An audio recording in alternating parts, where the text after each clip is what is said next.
le podcast Créapi, le premier podcast à destination des créatrices qui veulent vendre sereinement leur création en ligne. Je suis Marie et je serai ton hôte sur ce podcast. Ma mission, t'accompagner sereinement et dans la bonne humeur pour le développement de ton activité en ligne afin que tu deviennes une créatrice happy et que tu puisses vivre de ta passion.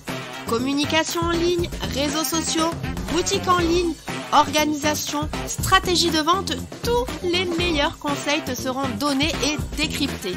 Alors, installe-toi confortablement et c'est parti pour l'épisode du jour. Hello, et je suis ravie de te retrouver dans ce tout nouvel épisode de Créapi, l'épisode 37. Et cet épisode sera dans tes oreilles mi-décembre 2022 et donc nous arrivons tout doucement vers la fin de l'année et j'avais envie que l'on fasse un petit récap sur ce qu'il s'était passé sur les réseaux sociaux en 2022 et également que je te donne un petit peu mes prédictions pour 2023. Et du coup pour ça je te propose qu'on reparte donc de mes prédictions 2022. Pour rappel, j'avais fait un épisode de podcast à ce sujet, c'est l'épisode numéro 2. 3 prédictions sur les réseaux sociaux en 2022 qui est sorti le 14 février de cette année. Mais je vais partir aussi d'un des posts Instagram que j'avais donc publié en début d'année. Sur cet épisode de podcast et dans ce post Instagram, je disais que donc, première prédiction, le format vidéo vertical allait prendre de plus en plus de place. J'avais également parlé de la montée en puissance des messages privés. J'avais également abordé le sujet du naturel, de l'authentique qui allait être bien mis en avant par les réseaux sociaux. J'avais également parlé du fait que les plateformes sociales pouvaient se rapprocher d'un référencement à la Google. Alors là, c'est un peu ma prédiction chouchou car c'était assez culotté de parler de ça, mais tu verras que finalement je ne m'étais pas tant trompée que ça. Et enfin pour moi 2022 était l'année du social commerce et donc je te propose que l'on revoie ensemble ces prédictions pour voir là où j'avais vu juste et surtout ce qu'il faut en conclure pour 2023 et bien entendu je te donnerai à chaque fois des petits conseils. Alors, première prédiction concernant le format vidéo vertical où je disais qu'il allait prendre de plus en plus de place. Alors là, clairement, je ne m'étais pas trompée, c'est une prédiction validée, puisque c'est clairement ce qu'il s'est passé en 2022, notamment donc avec la montée en puissance de TikTok, on en a parlé à chaque fois dans le podcast, et oui, un épisode va sortir à ce sujet, c'est promis. Ensuite également, on a vu que les réels sur Instagram prenaient de plus en plus de place, puisqu'il y avait complètement donc un onglet dédié pour regarder des vidéos Reels, mais aussi aujourd'hui que toutes les vidéos sur Instagram sont désormais des formats Reels. Il n'y a plus le format IGTV, Instagram vidéo, on est vraiment que sur des Reels. Et ensuite, on voit bien que l'algorithme aime bien ce nouveau format, puisqu'aujourd'hui, on a une très belle découvrabilité avec ce format de vidéo. Et même maintenant, on voit que les vidéos verticales, donc les Reels, comme sur Instagram, en fait, débarquent sur Facebook. Et même YouTube a lancé ce format de vidéo verticale, c'est ce qu'on appelle les shorts. Bref, en fait, il manque plus que Twitter et LinkedIn. Non, je rigole, ils vont peut-être pas s'y mettre. Quoique, là-dessus, on verra. 2023 peut encore nous réserver des surprises. Donc vraiment, voilà, pour revenir sur 2023, on peut vraiment dire que ça peut dire que ça va devenir un passage obligé. C'est vrai qu'au début de l'année 2022, j'étais plutôt sceptique, notamment sur les réels Instagram, voire même finalement sur TikTok, j'avais peur que ça soit, au début je me suis dit non, c'est juste un effet de mode, ça va s'essouffler. Mais là, ça fait quand même 2 ans maintenant que les réels sur Instagram sont lancés, que TikTok est quand même bien en place, qu'il ne fait que progresser. Donc c'est difficile de dire c'est juste un effet de mode. Là vraiment, ça a l'air d'être bien ancré en tout cas dans ce que veulent les gens aujourd'hui. Et surtout, il faut le dire effectivement, les jeunes, mais ces jeunes-là qui aussi, il ne faut pas l'oublier, vont vieillir. Donc c'est difficile de passer à côté. Alors même si Instagram s'est calmé cet été, c'est vrai qu'ils voulaient vraiment révolutionner un petit peu l'application et devenir comme TikTok, ils se sont quand même un petit peu freinés, mais on sent quand même que c'est un format sur lequel ils vont et ils ont beaucoup investi et ça va pas s'arrêter en 2023. Alors par rapport à ce format, j'en donne souvent des conseils mais je les récapitule là, j'en ai 3. Déjà, ce que tu peux faire, c'est de regarder des vidéos sur la plateforme sociale que tu utilises le plus. Donc, si tu es plutôt sur YouTube, regarde des shorts YouTube. Si tu es, pourquoi pas sur TikTok, regarde des vidéos TikTok. Et sinon, si tu es sur Instagram, n'hésite pas donc à regarder des Reels Instagram. Le but, c'est que tu repères les codes de la plateforme parce qu'il y a des points communs entre chacune de ces plateformes. Ce sont donc des vidéos verticales, assez ludiques, divertissantes, rapides, qui se consomment très vite. Mais il peut y avoir quand même des nuances entre chaque réseau social. Donc vraiment, consomme les vidéos du réseau social sur lequel tu veux aller. Donc ok, là tu vas consommer le contenu, tu vas voir un petit peu les codes, comment ça fonctionne. Et là, après, donc la deuxième étape, eh bien ça va être de commencer à faire les vidéos, en tout cas de trouver des sujets de vidéos à réaliser. Et donc là je te propose 2 petites astuces. Soit tu prends un contenu que tu as déjà créé en 2022 par exemple en post et tu le refais en vidéo verticale courte, donc en reel pour Instagram, en TikTok si tu es sur TikTok ou en short sur YouTube. Soit si tu as des idées là de contenu prévu dans ton calendrier de contenu, plutôt que de le faire en post, eh bien tu le tournes en vidéo. Par exemple, si tu as prévu de faire un carrousel Instagram en donnant 5 astuces, eh bien là, tu prends tes 5 astuces et tu les mets en pointage par exemple de ton écran pour en faire une reel Instagram. Vraiment, le but c'est, quand tu commences, c'est de pas aller chercher une nouvelle idée de contenu, pioche dans ce que tu as déjà prévu ou dans ce que tu as déjà fait, notamment en 2022 pour 2023. Après, c'est vrai que comme tu vas regarder pas mal de vidéos, ça va peut-être te donner aussi de nouvelles idées de contenu. Donc là, go, feu, tu peux y aller, c'est parfait.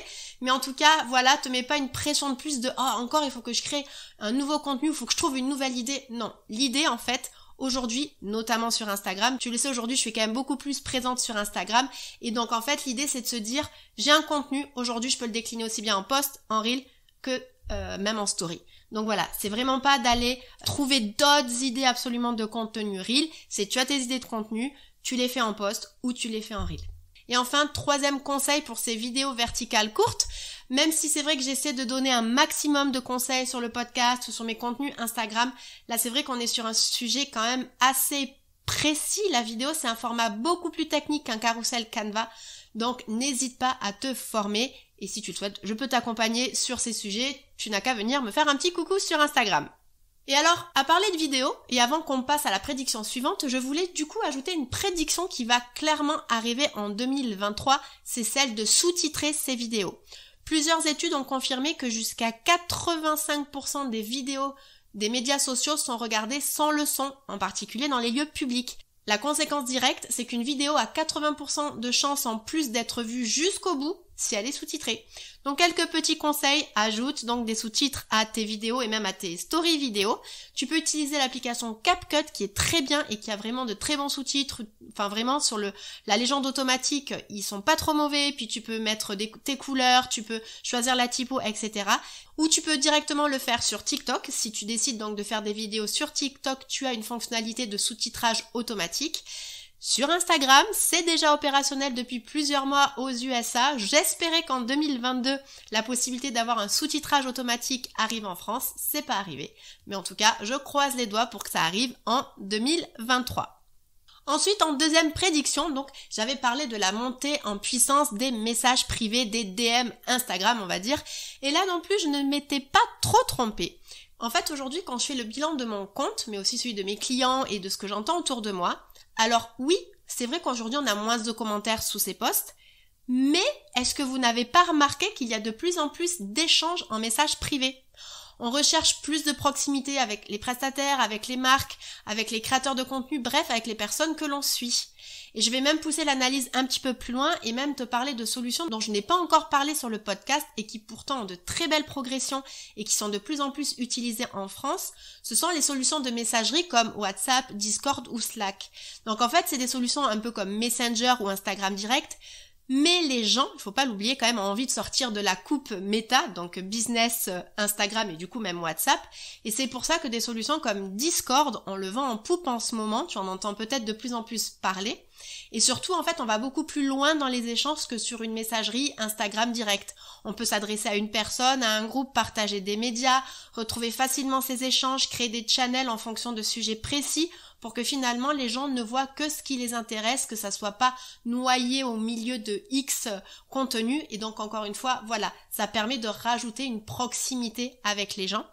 Alors oui, ce ne sont pas des solutions pour vendre, mais ce sont vraiment de très très belles solutions pour rassembler des gens, des communautés, et ça aussi en 2023, la notion de communauté va être d'autant plus importante.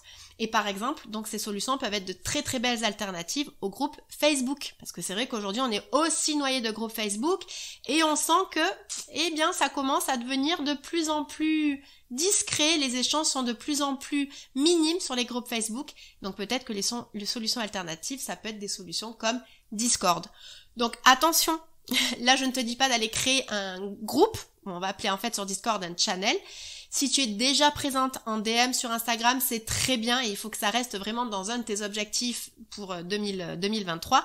Mais si un jour tu as envie de rassembler une communauté autour de ton produit, de ton secteur d'activité, d'événements de ta ville, eh bien, ça peut être le bon moment en 2023 de le faire sur Discord plutôt que par exemple sur Facebook.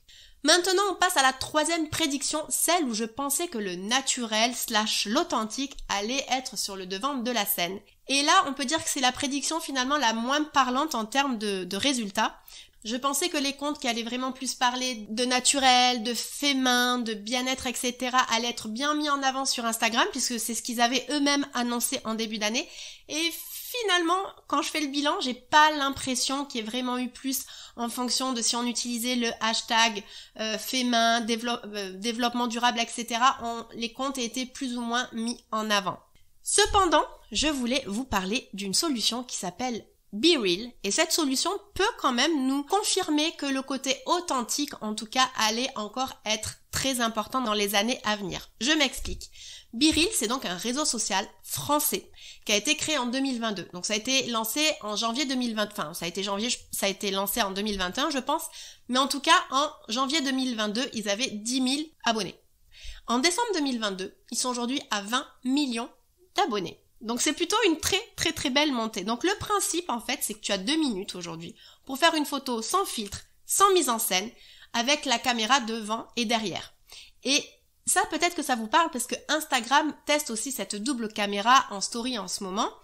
Alors il y a toujours cette notion de filtre et on est d'accord, le débat c'est pas juste est-ce que d'avoir un filtre ou pas c'est être authentique et naturel ou pas, mais plutôt en tout cas, je trouve que cette application là où elle est intéressante c'est que justement elle est pas là pour faire de la mise en scène et montrer que du supra beau. Et comme Instagram est en train de suivre un petit peu aussi ce qui se fait sur BeReal, il va y avoir à un moment donné, peut-être, là je mets vraiment des gros guillemets, peut-être sur Instagram, on va plus être dans le réseau social du supra beau, mais juste de l'authentique, du real.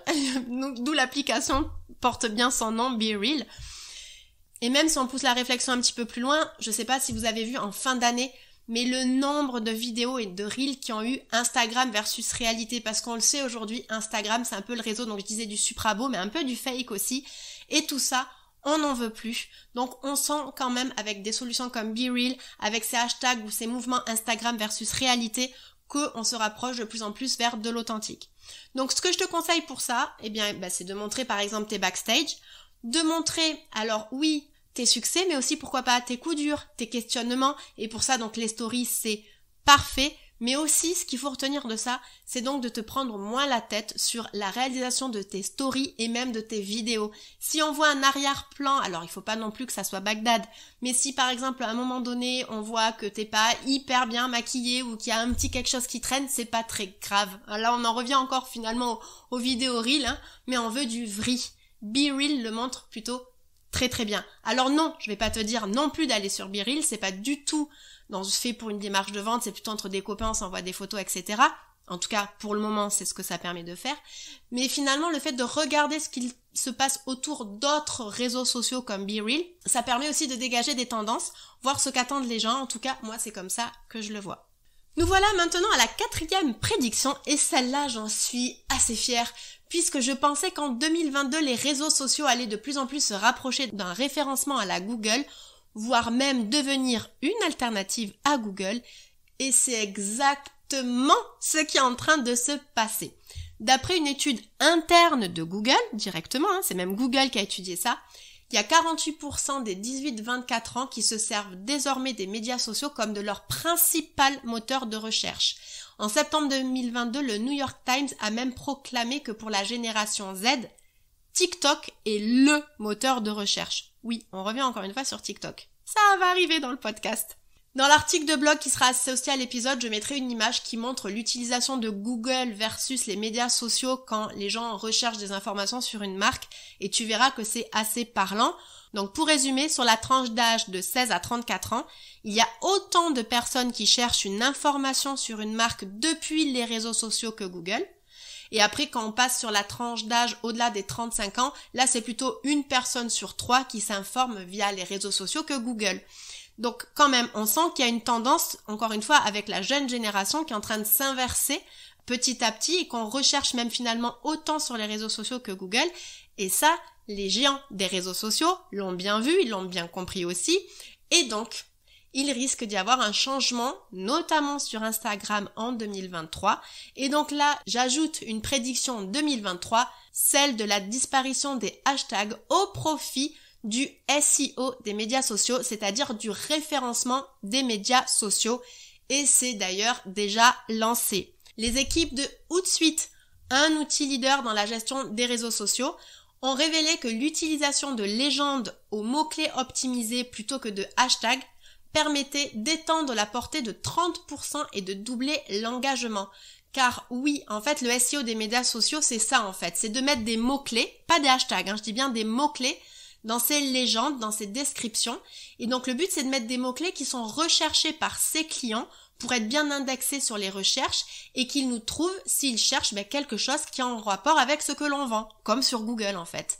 Et donc ça en fait, ça a déjà commencé car j'ai remarqué courant d'année que si je recherchais par exemple le mot bijou dans mon Explorer Instagram, dans les résultats de recherche, je n'avais pas forcément des publications avec le hashtag bijou, ni même avec le mot bijou dans le nom de compte ou dans le nom de profil de la marque, mais que le mot, uniquement le mot, était présent dans la description de la publication.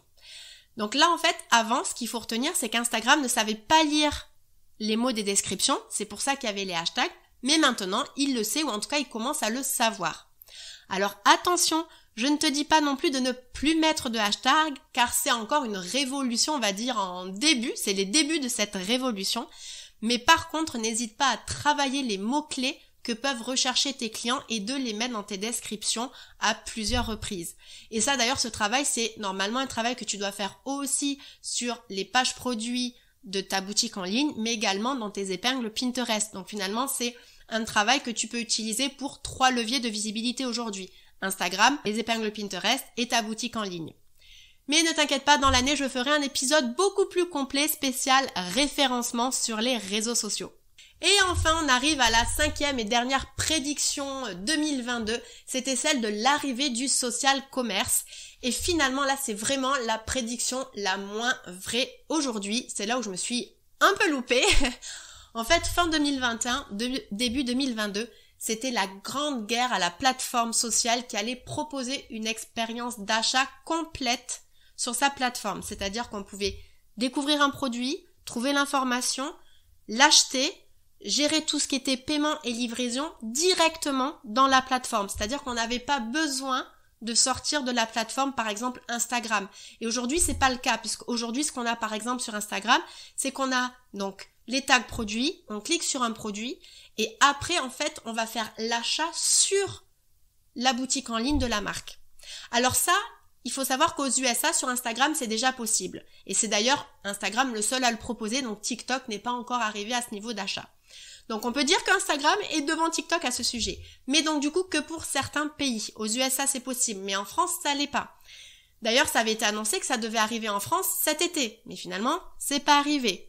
En plus côté Instagram ils vont, dans les prochaines semaines enlever l'onglet shopping. Alors Instagram Shopping va toujours exister, c'est pas du tout la question.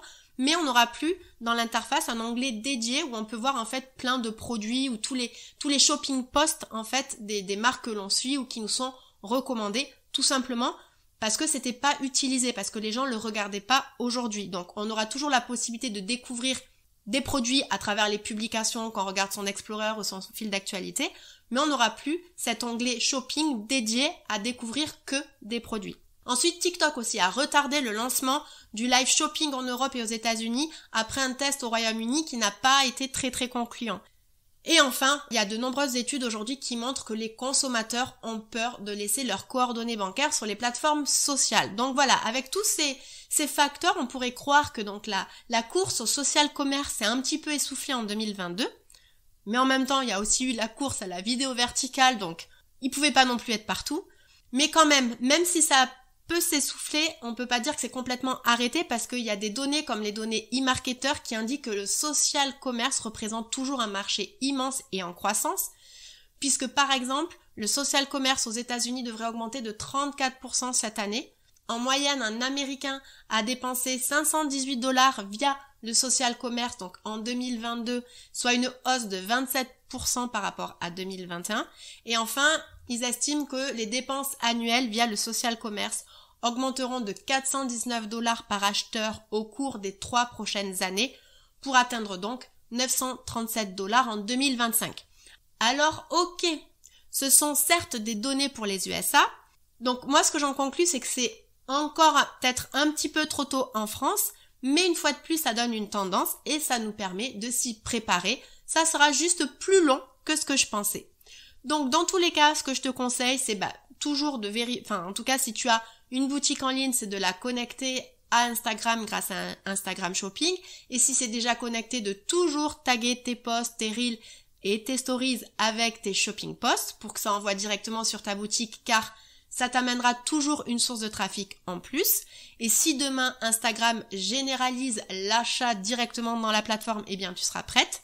Mais comme je te le dis aussi de plus en plus, je ne te conseille pas de mettre tout à fond sur Instagram. Donc si tu as une boutique en ligne, travaille aussi ton référencement et pourquoi pas aussi ton compte Pinterest. J'en parle beaucoup aussi sur ce podcast, mais Pinterest sera du coup aussi une très belle source de trafic vers ta boutique. Si ça t'intéresse, je te renvoie aux épisodes 26 et 28 du podcast où je parle de Pinterest avec 2 expertes de la plateforme. Voilà, on est arrivé à la fin de cet épisode. Alors j'espère que cet épisode récap de mes prédictions 2022 et aussi de mes prédictions 2023 te permettront d'identifier quelques pistes que tu pourrais mettre en place pour 2023. Je te résume donc les prédictions 2022 qui se sont avérées vraies et qui seront d'autant plus valables en 2023. Premièrement, la vidéo verticale et sous-titrée va envahir les réseaux sociaux, on ne peut plus passer à côté, donc essaie d'en prévoir dans tes contenus. Deuxièmement, les messages privés vont être de plus en plus utilisés, donc sois présente en message privé et même toi n'hésite pas à aller papoter en MP. Troisièmement, l'authentique reste important sur les réseaux sociaux, donc n'hésite pas à partager tes moments forts comme tes moments de doute, tes difficultés, et ne t'embête plus à travailler des mises en scène de malade, notamment si tu souhaites faire de la vidéo, tu l'auras compris, ce que je t'encourage à faire. Donc là, l'adage mieux vaut fait que parfait prend tout son sens. Quatrièmement, le référencement sur les médias sociaux est en marche, travaille donc tes mots-clés.